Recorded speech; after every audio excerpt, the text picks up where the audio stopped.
स्वागत है आपका फायदेमंद फंड्स में और मैं हूं आपका दोस्त नीरज। और हर हफ्ते हम एक फंड और एक फंड मैनेजर से आपकी मुलाकात कराते हैं। तो बाजार जब एक ऐसी स्थिति में पहुंच गया हो जहां पे कंसेंसस ना हो कि मार्केट सस्ता है कि महंगा है, मिड कैप सस्ते हैं कि फिर से महंगे हो गए हैं, लार्ज कैप में बहुत अट्रैक्शन आ रहा है, स्मॉल कैप की क्या स्थिति है, ऐसे में एक बेटर तरीका ये होता है कि आप किसी फंड के थ्रू मार्केट में एंट्री करें। और जो लोग नए हैं, पहली बार निवेश करें, उनके लिए तो बहुत ही ज़रूरी होता है और यही एक अच्छा तरीका भी होता है। पराग पारेख नाम का एक फंड हाउस है जो बहुत ही बेहतरीन है। उनके सारी स्कीम्स में आप देखिए बेहतरीन रिटर्न्स मिलते हैं, बहुत अच्छा से फंड चलाते हैं और उतने ही बेहतरीन उनके फंड मैनेजर्स भी हैं। तो आज हम बातचीत करेंगे पराग पारेख फ्लेक्सी कैप फंड के बारे में और उतने ही बेहतरीन फंड मैनेजर राज मेहता से। आप सब लोग पहले से परिचित होंगे, लेकिन बातचीत करते हैं आज और उनको समझने की कोशिश करते हैं कि राज कैसे सोचते हैं मार्केट के बारे में और फिर वो कैसे फैसले करते हैं कि हमको अपने फंड में क्या रखना है क्या नहीं रखना है। तो फ्लेक्सी कैप के बारे में आज हम डिस्कस करेंगे। राज, बहुत बहुत स्वागत है आपका सीएनबीसी आवाज़ पर। धन्यवाद बुलाने के लिए।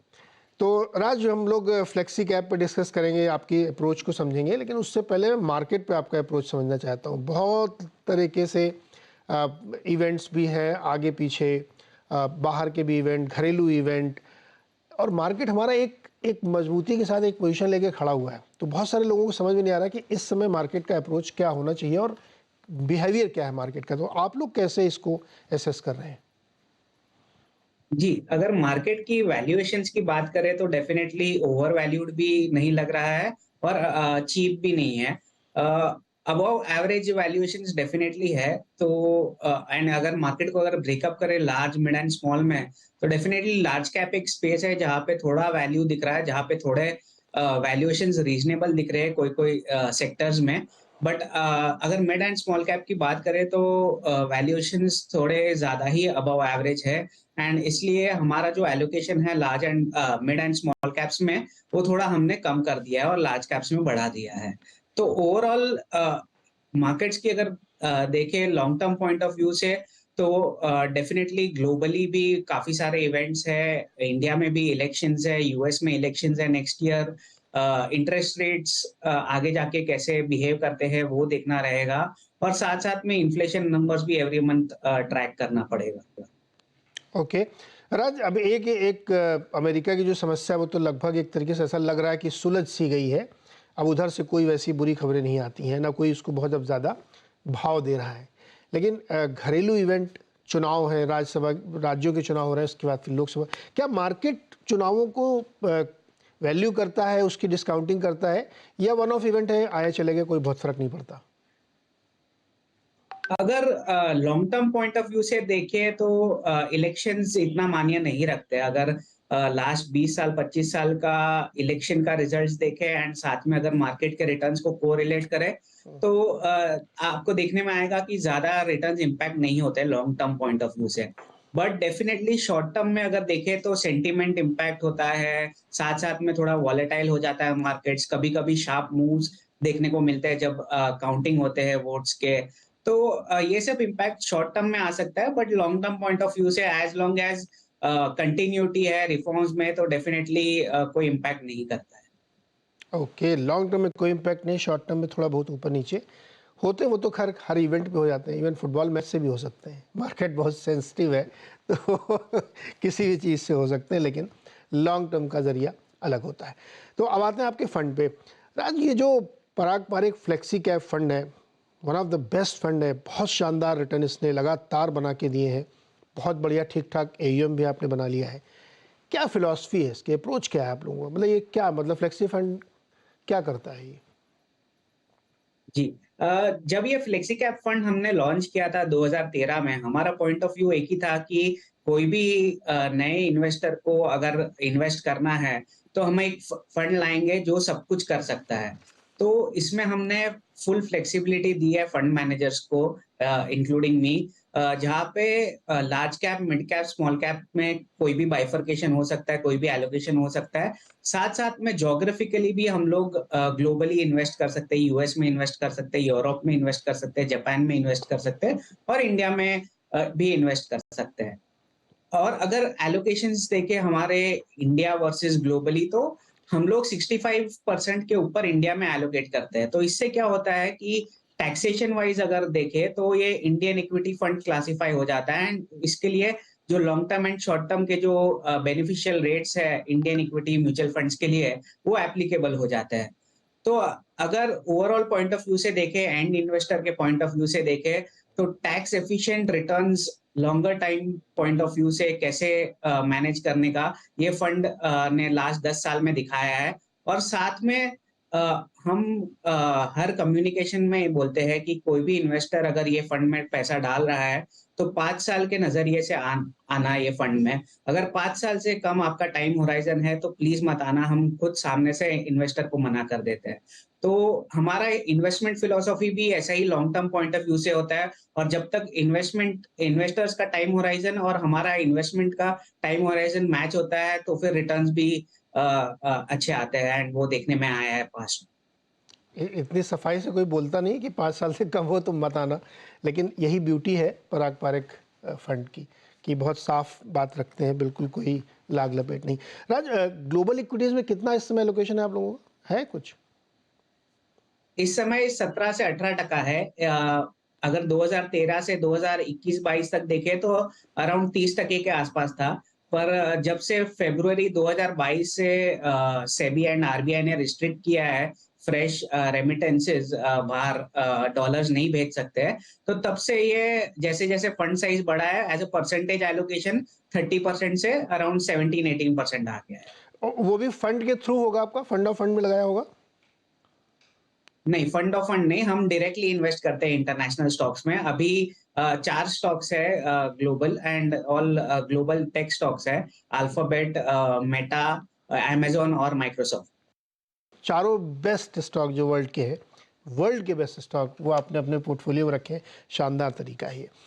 अब ये मुझे बताइए कि आपने बहुत लार्ज कैप में, टॉप 10 में बहुत कंसंट्रेशन कर दिया है। ये मेरी सोच सही है या गलत है? हमारा पहले से ही थोड़ा कॉन्सेंट्रेटेड पोर्टफोलियो रहा है। अभी कॉन्सेंट्रेटेड का डेफिनेशन भी सबका अलग-अलग होता है। हम्म। हमको ऐसा लगता है कि अराउंड 25-30 स्टॉक्स अगर पोर्टफोलियो में हो तो वो एडिक्वेट डाइवर्सिफिकेशन दे देता है। अगर 30 स्टॉक से ज्यादा हो पोर्टफोलियो में, तो डेफिनेटली डाइवर्सिफिकेशन बेनिफिट्स जो होते हैं वो चले जाते हैं। तो अगर 10 साल का पोर्टफोलियो देखेंगे तो हमारे पोर्टफोलियो में हमेशा से 25 से 30 स्टॉक ही रहे हैं, एंड अभी भी उतना ही एलोकेशन है। लार्ज कैप एलोकेशन की बात करें तो जैसे मैंने पहले बताया कि लार्ज कैप वैल्यूएशंस थोड़े रीजनेबल जोन में हैं, इसलिए लार्ज कैप्स का एलोकेशन हमने बढ़ाया है। अगर 2 साल पहले का अगर एलोकेशन देखें तो स्मॉल एंड मिड कैप में खास एलोकेशन था हमारा, जो हमने over a period of time कम कर दिया है, लार्ज कैप्स में एलोकेशन बढ़ा दिया है। यही खासियत है फ्लेक्सी कैप फंड की कि अगर वैल्यूएशंस किधर ज्यादा लग रहे हैं तो उधर कम कर दो एलोकेशन, एंड जिधर रीजनेबल लग रहे हैं उधर ऐड कर दो। तो आप ये मानते हैं कि इस समय लार्ज कैप सस्ते हैं और मिड कैप महंगे हैं, इसलिए मिड कैप से निकल रहा है? ये एकदम क्लियर व्यू है आपका? ओवरऑल पॉइंट ऑफ व्यू से yes, within mid caps कोई कोई स्टॉक्स ऐसे रीजनेबल हो सकते हैं, बट ओवरऑल अगर मिड कैप्स लार्ज कैप्स की बात करें तो डेफिनेटली लार्ज कैप्स रीजनेबल है compare to mid and small caps.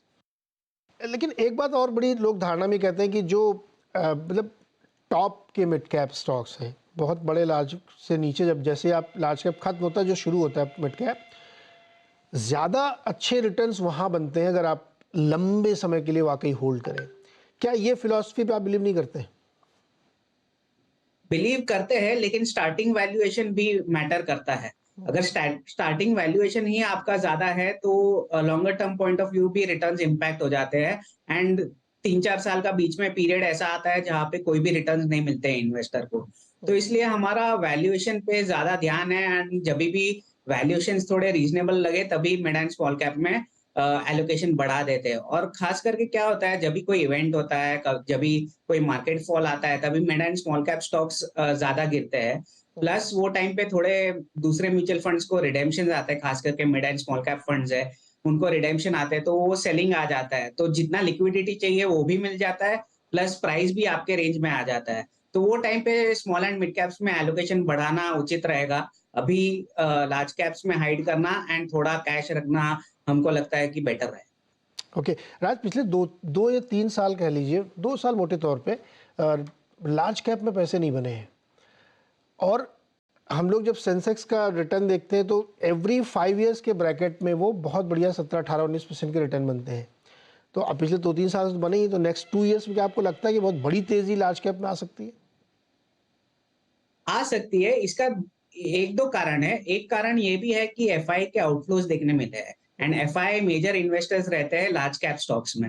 तो जब एफआई आउटफ्लोज रहते हैं तो लार्ज कैप स्टॉक्स परफॉर्म नहीं करते, और जब एफआई इनफ्लोज आना चालू हो जाते हैं वैसे ही लार्ज कैप स्टॉक्स अच्छा करते हैं। साथ साथ में हम लोग बात कर रहे हैं इंडाइसेस की या लार्ज कैप ओवरऑल की, but with in large cap भी अगर बाइफरगेट करें इंडिविजुअल स्टॉक्स परफॉर्मेंस की, तो डेफिनेटली कोई कोई लार्ज कैप स्टॉक्स ऐसे भी है जिन्होंने अच्छा खासा परफॉर्म किया है। और कुछ सेक्टर्स ऐसे हैं जैसे प्राइवेट सेक्टर बैंक्स है जिन्होंने परफॉर्म नहीं किया है लास्ट 2-3 साल में, तो उनकी वजह से लार्ज कैप फंड्स या लार्ज कैप इंडाइसेस का रिटर्न इम्पैक्ट हुआ। राज, आपके ये जो विदेशी दोस्त लोग ये कब वापस आएंगे? जा ही रहे हैं ये। आएगा एक समय, वो भी आएगा जब वो लोग वापस आएंगे। ये साइकिल्स पहले भी देखी है मार्केट में, जब 1-2 साल रहता है जब वो लोग चले जाते हैं, बट देन हायर वैल्यूएशंस पे वापस री एंटर भी करते हैं। तो हमने देखा है कि डोमेस्टिक फ्लोज काफी अच्छे रहे हैं, एंड उसके वजह से मार्केट को अच्छा खासा सपोर्ट मिला है।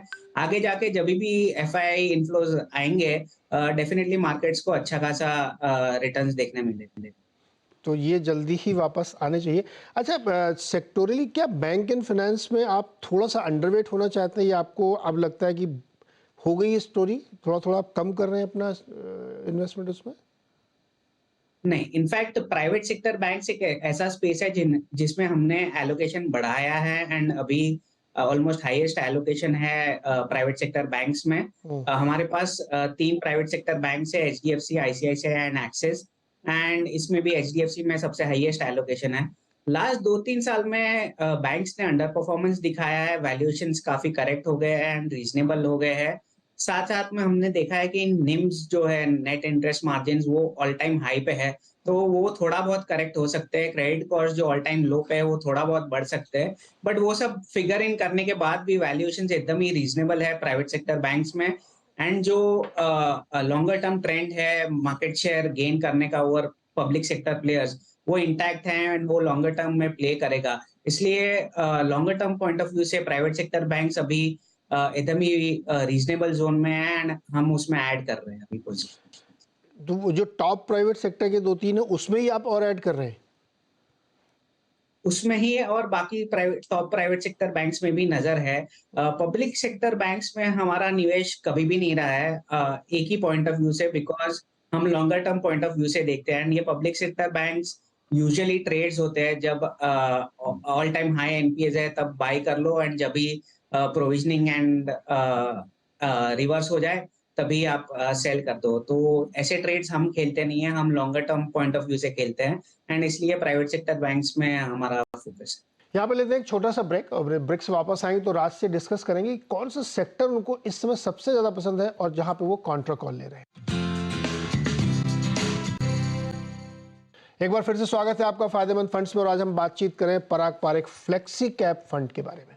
तो इस समय आपको सबसे राइजिंग सेक्टर कौन सा लग रहा है? मैं देखा थोड़ा ऑटोमोबाइल पे आप बुलिश हो रहे हैं, और टेक्नोलॉजी में थोड़ा-थोड़ा आप बुलिश हो रहे हैं। सबसे बेस्ट सेक्टर आपको इस समय कौन सा लगता है? लार्ज, मिड, स्मॉल, चूँकि फ्लेक्सी है तो आप कहीं भी जा सकते हैं।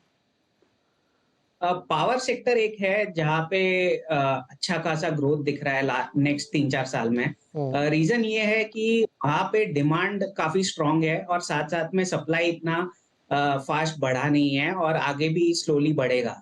तो पावर की सप्लाई क्या है कि अगर आज डिमांड बढ़ गई तो ऐसा नहीं बोल सकते कि आज प्लांट चालू कर दिया और कल से पावर सप्लाई चालू हो जाएगा। तो उसको टाइम लगता है, लैग के साथ सप्लाई डेवलप होती है, और डिमांड बहुत ही स्ट्रांग रहा है, उसके वजह से प्राइसेस देखे हैं काफी अच्छे रहे हैं। एंड जो पीएसयू कंपनीज थी, जो खास करके कोल में हो या पावर ग्रिड है, जो ट्रांसमिशन कंपनीज है, ये 2 कंपनीज हमारे पोर्टफोलियो में है। तो हमको लगता है कि एटलीस्ट नेक्स्ट 3-4 साल थर्मल किधर भी नहीं जा रहा है। लोगों ने रिन्यूएबल को इतना ज़्यादा खींच लिया था कि उनको लग रहा था कि आगे जाके खाली रिन्यूएबल ही काम करेगा। बट जैसे जैसे डिमांड बढ़ा है एंड रिन्यूएबल इतना इफेक्टिव नहीं रहा है, वापस फोकस थर्मल की तरफ आ रहा है एंड कोल जैसे स्टॉक्स अच्छा परफॉर्म करते हैं। तो राज, ये पावर सेक्टर चूँकि बहुत बड़ा है, इसमें डिस्कॉम भी है, जेनको भी है, इक्विपमेंट भी है, पावर फाइनेंशियर भी है, रिन्यूएबल में भी अलग-अलग इक्विपमेंट और सब। तो ये पूरे सेक्टर को अगर आप लेके चले तो उसमें किस सेगमेंट में आप सबसे ज़्यादा बुलिश हैं? बुलिश जैसे मैंने कहा कि हमारे पोर्टफोलियो में कोल इंडिया है जो थर्मल साइड से अच्छा करेगा। दूसरा है पावर ग्रिड जो ट्रांसमिशन में है एंड वो अराउंड 50% प्लस मार्केट शेयर है ट्रांसमिशन में। एंड तीसरा जो प्ले है वो है आईईएक्स जो पावर एक्सचेंज है, जहाँ पे अगर कोई दिन में कोई आवर्स में अगर डिमांड ज्यादा है तो उधर से बाय कर सकते हैं शॉर्ट टर्म सप्लाई एंड वो। तो पावर एक्सचेंज जो मार्केट है वो बहुत ही नेसेंट है अभी इंडिया में और आगे जाके काफी ग्रो करेगा, वो हमारा व्यू। राज, क्या ये एक अच्छी स्ट्रेटजी होती है कि कॉमन जो व्यू है लोगों का, कंसेंसस, उससे कॉन्ट्रा व्यू ले लें? हमेशा वो काम नहीं करता है। कभी-कभी कंसेंसस व्यू के साथ भी रिटर्न्स बनते हैं और कभी-कभी कॉन्ट्रा में रिटर्न्स बनते हैं। डिपेंड्स आपका होराइजन कितना है, आपका व्यू कितना है एंड बिजनेस का जो आपका ग्रोथ प्रोजेक्शंस है वो कितने टाइम तक चलता है। ओके, इंटरेस्टिंग, ये ध्यान रखना चाहिए। अच्छा, एक और सेक्टर पे मुझे आपसे बातचीत करनी है, वो है हेल्थ केयर वाला। बहुत बड़ा सेक्टर वो भी, उसमें भी तरह तरह की कंपनियां हैं। मतलब इनॉर्मस सेक्टर है, एफएमसीजी कहें उसको क्या, पता नहीं। कैसे आप लोग इसको डील करते हैं? उसमें हालांकि आपने काफ़ी कम किया है इस समय अपना वेटेज। जी, health care point of view से हमारा व्यू ये रहा है कि लार्ज जो कंपनीज है, फार्मा कंपनीज जो डाइवर्सिफाइड है, जिसका जेनरिक मार्केट में प्रेजेंस है, जिसका बैलेंस शीट स्ट्रांग है एंड जो एक्सपोर्ट्स करता है, उसमें 4-5 कंपनीज का बास्केट बना के इन्वेस्ट करे। कोई भी कंपनी में बड़ा पोजीशन नहीं होगा, 4-5 कंपनीज में अराउंड 1% पोजीशन होगा एंड ओवरऑल फार्मा का जो एलोकेशन है अराउंड 4-5% रहेगा। तो लास्ट 10 साल में हमारा पॉइंट ऑफ व्यू वही रहा है एंड अभी भी पोर्टफोलियो में 4 कंपनीज है विद अराउंड 1% वेट। इसमें रिस्क ये है कि यूएस एफडीए का कभी भी नोटिस आ जाता है एंड प्लांट बंद हो जाता है, एक्सपोर्ट्स बंद हो जाते हैं, तो उसके वजह से इम्पैक्ट काफी आता है एंड यूजुअली हमारा स्ट्रेटेजी ये रहता है कि जब यूएस एफडीए हिट आ जाए उसके बाद बाय करें। तो 12 टू 18 मंथ्स लगता है वो रिजॉल्व करने को, बट एंट्री पॉइंट आपको अच्छा मिल जाता है एंड वो वेट करना पड़ता है, 1-1.5 साल पेशेंस रखना पड़ता है एंड जैसे ही वो रिजॉल्व हो जाता है वापस वो नंबर्स में देखने में आता है।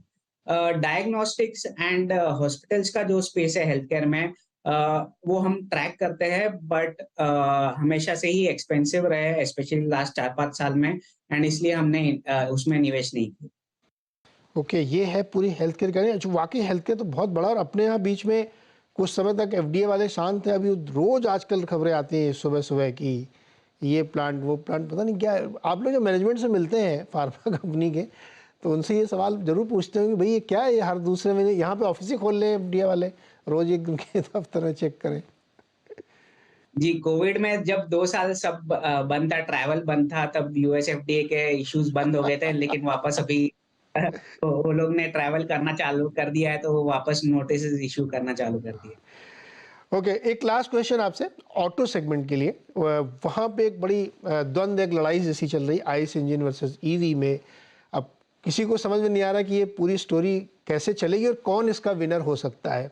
तो सब लोग अंदाजे लगाते रहते हैं, लेकिन मुझे लगता है कि फंड मैनेजर बेस्ट आदमी होता है जिससे ये समझना चाहिए कि ऑटो प्ले करना है तो कैसे प्ले करेंगे इसको आप। जी, हमारा व्यू है कि इलेक्ट्रिफिकेशन होगा, लेकिन टाइम लगेगा। हम्म, ये एक स्विच नहीं है जिसको ऑन ऑफ कर दिया और सीधा आईसी इंजन से इलेक्ट्रिक व्हीकल में शिफ्ट हो गए। एक ट्रांजिशन पीरियड होता है जिसमें इंक्रीमेंटल सेल्स धीरे-धीरे इलेक्ट्रिक व्हीकल्स की तरफ बढ़ेगा और एंड में ऑलमोस्ट 70-80% काइंड ऑफ पेनिट्रेशन हो जाएगा, बट वो एटलीस्ट 10-15 साल दूर है। एक तो चार्जिंग नेटवर्क डेवलप नहीं हुआ है इंडिया में, प्लस पॉलिसीज इतनी फेवर में नहीं है। कॉस्ट वाइज अगर देखें, बैटरी का कॉस्ट देखें, तो अभी भी काफी गैप है between IC engine and electric vehicles. तो two wheelers and three wheelers एक ऐसा स्पेस है जिसमें डेफिनेटली इलेक्ट्रिफिकेशन फास्ट होगा एंड हो रहा है अभी भी। एंड दैट्स व्हाई हमको लगता है कि वो स्पेस ऑलरेडी कॉम्पिटिटिव था, प्लस इलेक्ट्रिफिकेशन भी ज्यादा आ रहा है उसमें, तो हम वो स्पेस से दूर है अभी। एंड फोर व्हीलर एक ऐसा स्पेस है जिसमें एक प्लेयर है जिसका 45% मार्केट शेयर है, जो हाइब्रिड्स पे काम कर रहा है। एंड वो ट्रांजिशन पीरियड जब होता है, तब हाइब्रिड्स ज्यादा इफेक्टिव रहेगी compare to pure electric vehicles. इसलिए हमने इन्वेस्ट किया है मारुति में, जो मारुति एंड टोयोटा मिलके हाइब्रिड व्हीकल्स बना रहे हैं। एंड वो हमको लगता है वो राइट स्ट्रैटेजी है before going into electric vehicles. Raj, बहुत शुक्रिया और बहुत अच्छे से आपने एक्सप्लेन किया कि इस फंड की सोच क्या है और किस तरीके से आप लोग अपने फंड में नए स्टॉक को शामिल करते हैं, क्या क्या उसमें देखा जाता है। और इस शो का प्रॉमिस भी यही है कि हम इस चीज़ को समझना चाहते हैं। बहुत बहुत शुक्रिया हमारे साथ जुड़ने के लिए और पूरे विस्तार से हमें बातचीत समझाने की। तो इस हफ्ते फ़ायदेमंद फंड में इतना ही। अगले हफ्ते एक और नए फंड मैनेजर और एक और नए फंड के बारे में बातचीत होगी। फिलहाल नमस्कार।